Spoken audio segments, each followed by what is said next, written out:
Welcome to second session on circuit theory. In the last lecture, we had discussed the concept of a voltage source. We were talking about an ideal voltage source, and we also stated very clearly that ideal voltage source is not possible to be realized in practice. Therefore, we discussed what makes a voltage source.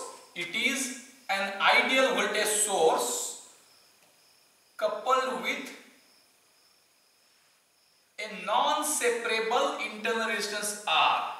So this is the voltage source available with an individual. So whenever I say that I am applying some voltage, whenever I say that I am applying some voltage using voltage source, we can give some value as VA.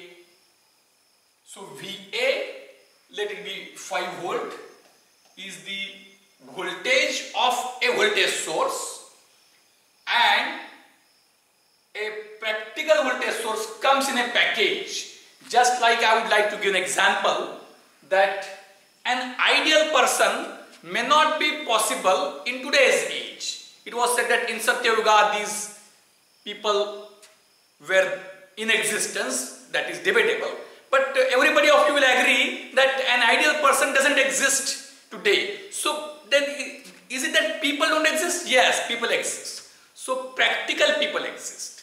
So what practical people, or what a practical person is?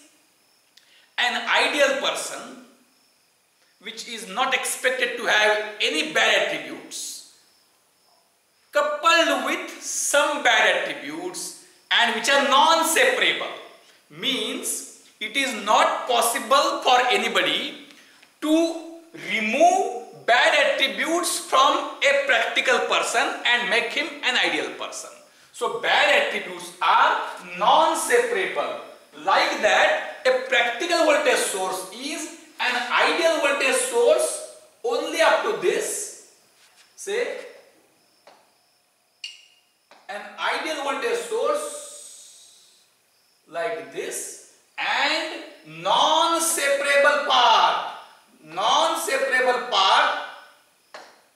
of this particular resistance R. So it is not possible for anybody to separate these two. Then which is a good source? Obviously that which is having less internal resistance. Which is a good person? There is no ideal person. Then a person who is having less bad attributes is a good person. A person who is having more bad attributes is not good person. So internal resistance is something like a bad attribute. Why I say bad attribute? Because it is something which we don't want. That attribute is something which we don't want, and as we don't want it, we say it to be bad. So this is very clear. Now, so in any case, it is very clear that we will be getting a voltage source like this. Then when we use all these sources in various circuits, which we will be doing so in short time, what do we get? In that situation, we have got some properties.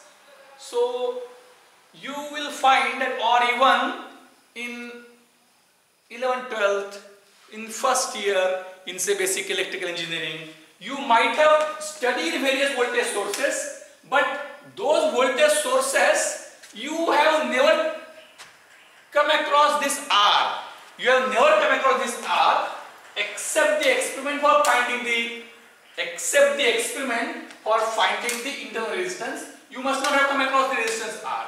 So the question is whether this R really exists, whether the R really exists. If it really exists, in that case, how to get rid of it?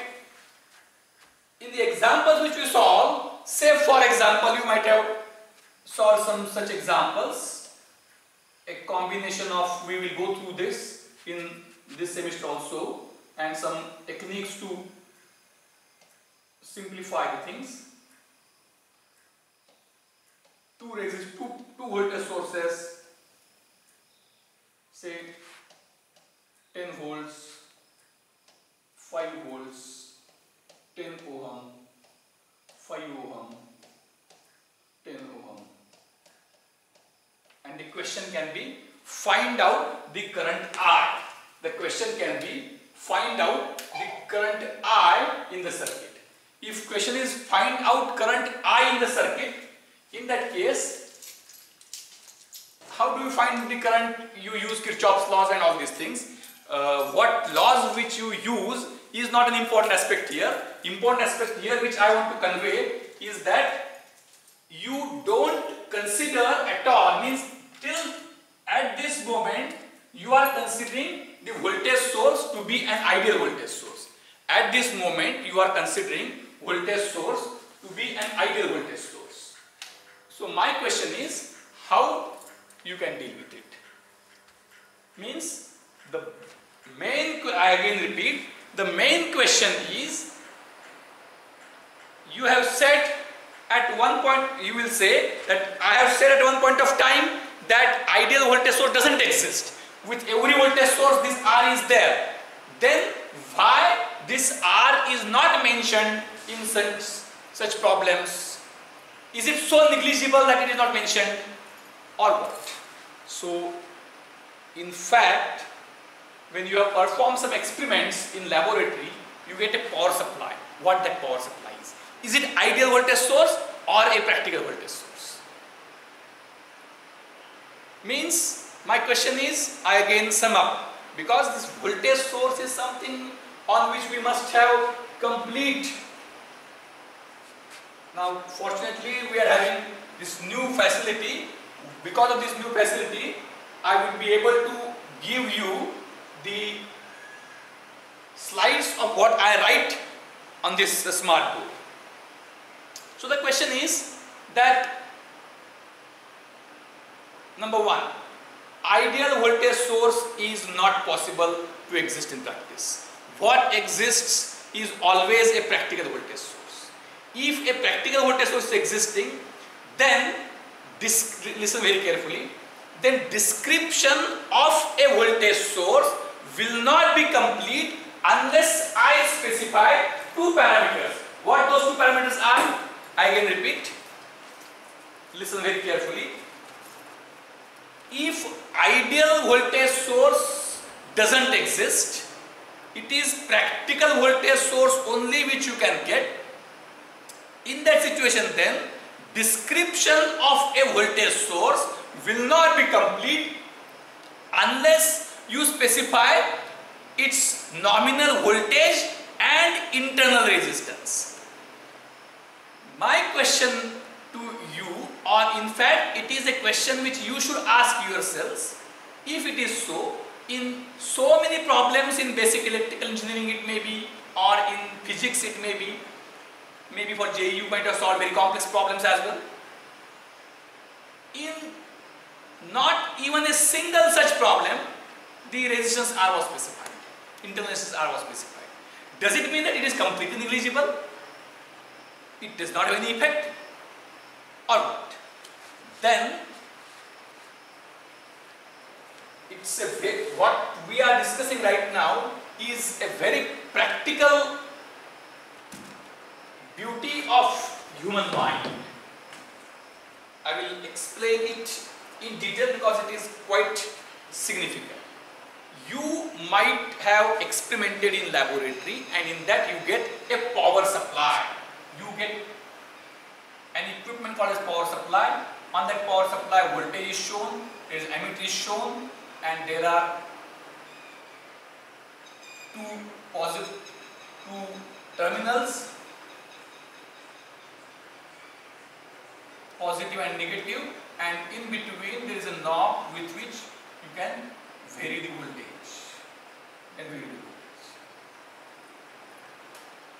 This is voltmeter, this is ammeter. Then what this power supply gives you? You can set voltage 5 volts. Then is it an ideal voltage source or a practical voltage? if you bring a battery cell from market, nowadays the things have changed, you get small cells, but if you go home and ask your parents, then most of them are very much used to everyday cells. Means a dry cell which comes with such kind of package. This is a positive terminal, this is a negative terminal, and its voltage is 1.5 volts. Its voltage is 1.5 volts. Now, I would like to ask you one question. I will not give answer today. If it is possible at your place to bring such things which are required, you can bring an experiment. Suppose if you bring a new brand dry cell and you have a digital multimeter with you.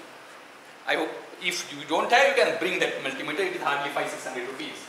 And if you connect a digital multimeter in voltmeter mode to this battery cell, then you just measure what is the voltage. Bring a new battery cell from market and try to measure the voltage. Note down the voltage. After note down the voltage, then you are supposed to conduct another experiment. What that another experiment is? You try to find a battery cell which is exhausted. Means that maybe in your alarm clock, maybe in some mouse or some remote control that has stopped operating. ज्याला आपण मराठीमध्ये cell जळलेला असं म्हणतो. मग तुम्ही विचार जळलेला cell मला कुठे मिळेल? If you, it is possible that you may get a good cell from shop, but you can't get a cell which is exhausted. And if you are too curious, then you can exhaust that by shorting it for 2 hours and then open it. So this is now what I mean is this is an exhausted cell. And again you conduct the same experiment of connecting voltmeter. This reading I will say V1, this reading I will say V2. This is a good cell and this is an exhausted cell. So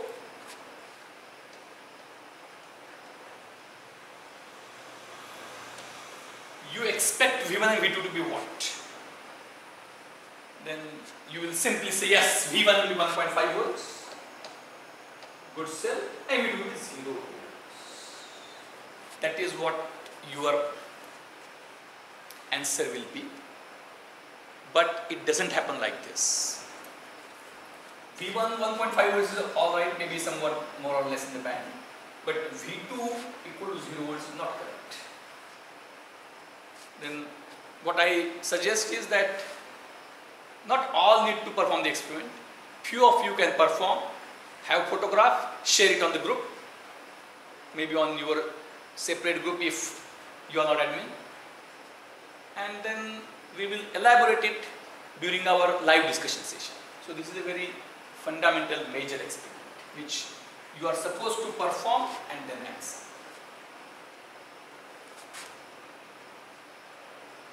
Now, whenever we say that I have a voltage source, it's a practical voltage source. So it's a practical voltage source. It comes with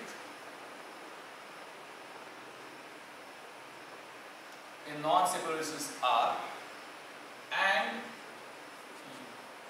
you are supposed to perform an experiment of putting an ammeter in series, putting a rheostat which you know, right from 12th as load, and putting voltmeter in parallel. So this is V in,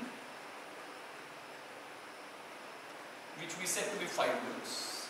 This R, let it be 1 ohm or 0.1 ohm. 1 ohm is not a good answer. And this is RL, which is variable. Now, you are supposed to conduct an experiment. What is the experiment? Change RL. Change RL means what? You can short it, you can open it, and in between you can vary it. change RL and plot a graph of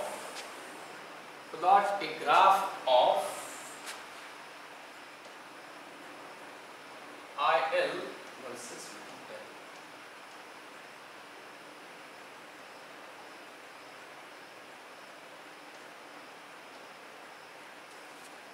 For a graph of IL versus VL.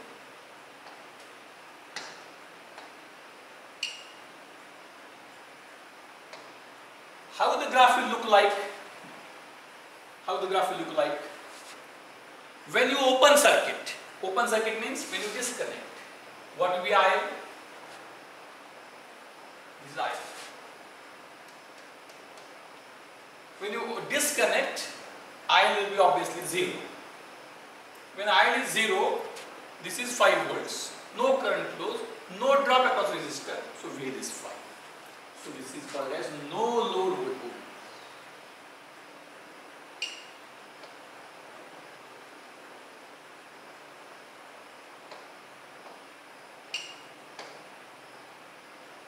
This is called as no load voltage, and that would be 5 volts.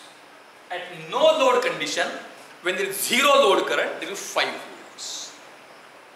And another extreme what you can do is you can short it.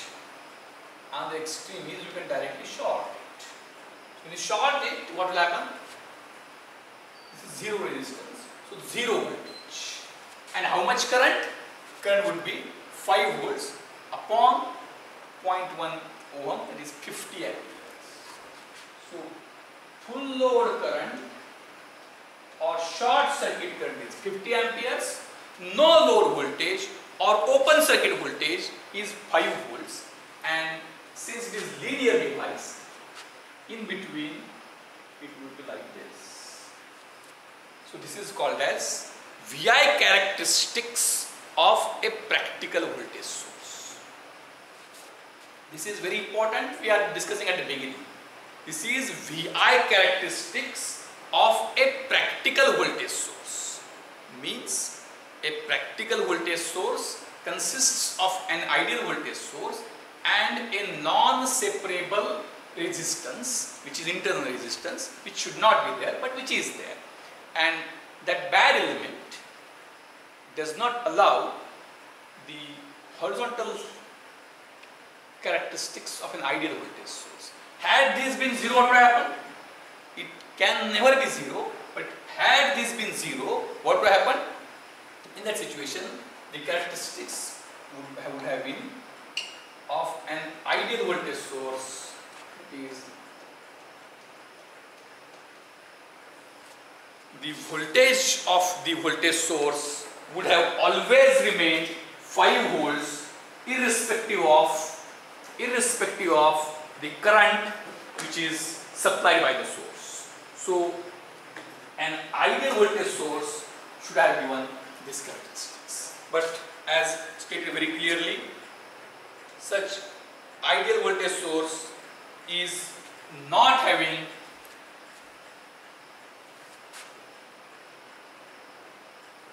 any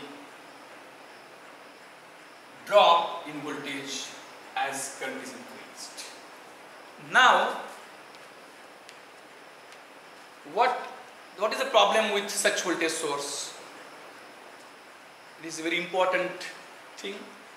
Right now not mentioned in the syllabus, but which is most important.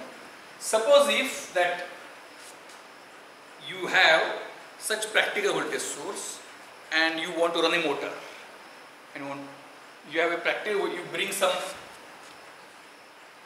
can bring 3 battery cells and construct a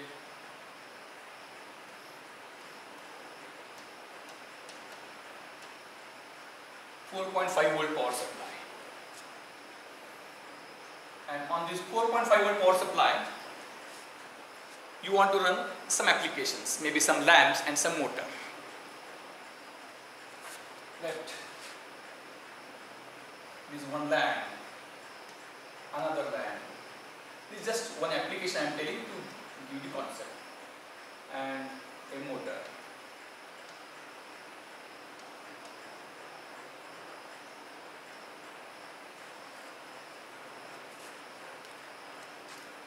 for DC speed motor, for DC motor, sorry, for DC motor, speed of the motor is proportional to voltage what you apply.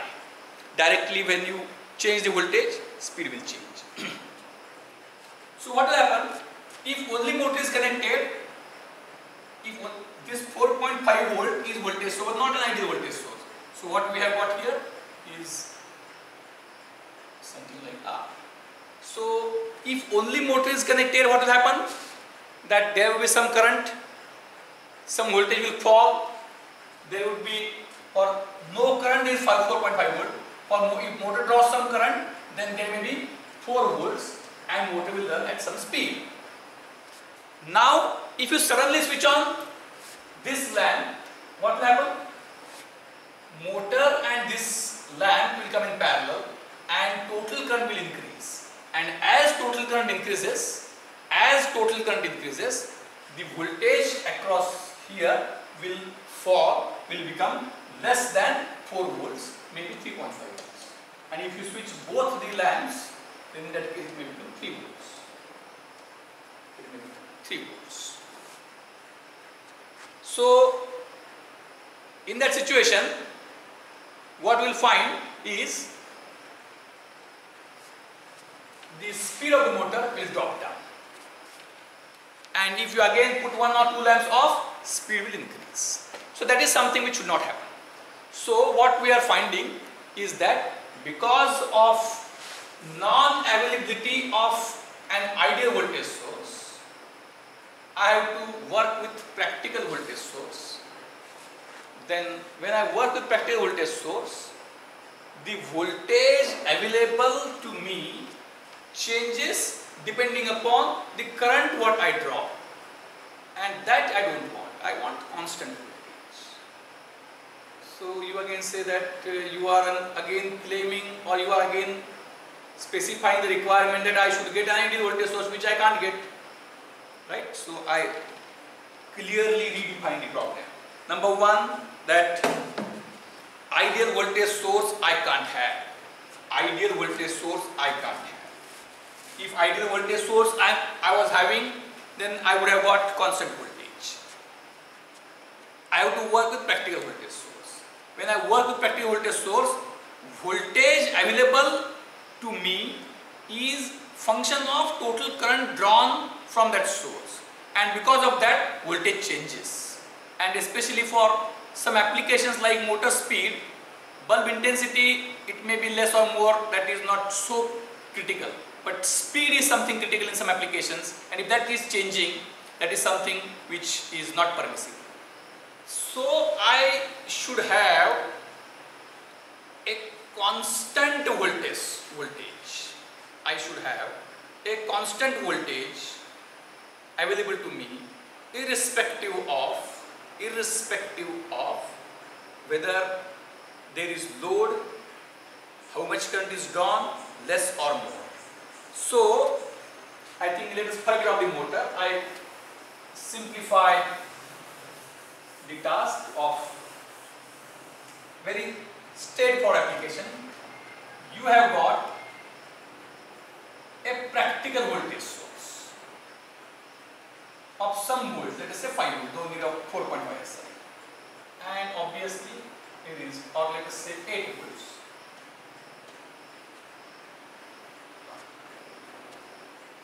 And there are multiple lamps. That is load.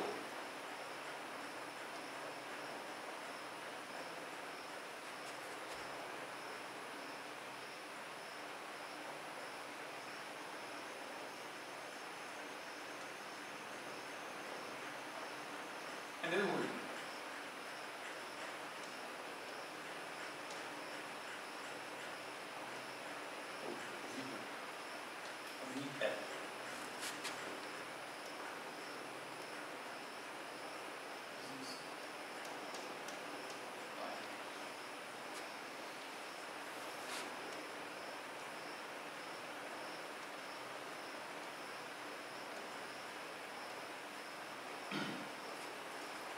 Now, what is available with us? You can have a voltage source of non-zero internal resistance. You will have a voltage source with non-zero internal resistance. That is, you can get any voltage source by using some kind of transformer, rectifier and filter.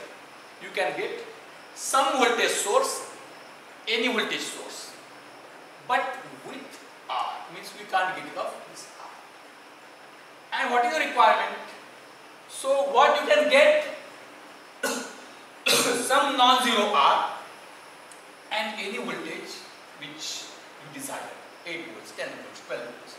And what you want to design a system where there are 4 lamps, L1, L2, L3, L4. You can have 16 combinations, all off to all on, just like digital, 0, 0, 0, 0 to 1, 1, 1, 1. And when you are having multiple such combinations, in that situation there will be different parallel resistance, load resistance, and there will be different load current, and obviously load voltage will vary. Is it clear? To make it simple, I seek your excuse and permission to explain it in mother tongue, Marathi मध्ये सांगतो. तर आपल्याकडे एक practical voltage source आहे की तुम्हाला हवा तेवढा तो 10 चा पाहिजे 10 चा देतो. तुम्हाला पण किती तुम्ही सांगायचा, पण हा आर बद्दल असणार. प्रॅक्टिकल व्होल्टेज सोर्सला आर बद्दल असणार साधारणतः 1 ओहमच्या आसपास असू शकेल, 0.1 ओहम वगैरे. 4 लॅम्प्स दिलेले आहेत, 4 लॅम्प्स आहेत. ते तुम्ही ऑन ऑफ कुठलाही लॅम्प इंडिपेंडेंटली करू शकता. तुमच्याकडे 16 कॉम्बिनेशन होतील, all on to all off, no load to full load. आणि इथं आयएल टाकलेला आहे, इथं इथं एक एमीटर टाकलेला आहे आयएल मोजण्याकरता, आणि इथं व्होल्ट मीटर टाकलेला आहे. तुम्ही लॅम्प बदलत जाणार लॅम्प्स. काय होतं, जसे लॅम्प आपण लावतो बंद करतो तसं व्होल्टेज कमी जास्त होतं. कारण का, टोटल रेजिस्टन्स बदलतो. हा आर आहे, त्यामुळे हा बदलला रेजिस्टन्स सगळ्याचा इफेक्ट रेजिस्टन्स VL काय ना, VL is equal to RL potential divided formula upon R plus RL into this I can say V, याला आपण म्हणतो VS, V source into VS. Output voltage VL or load voltage VL is nothing but the ratio of RL upon R plus RL into VS.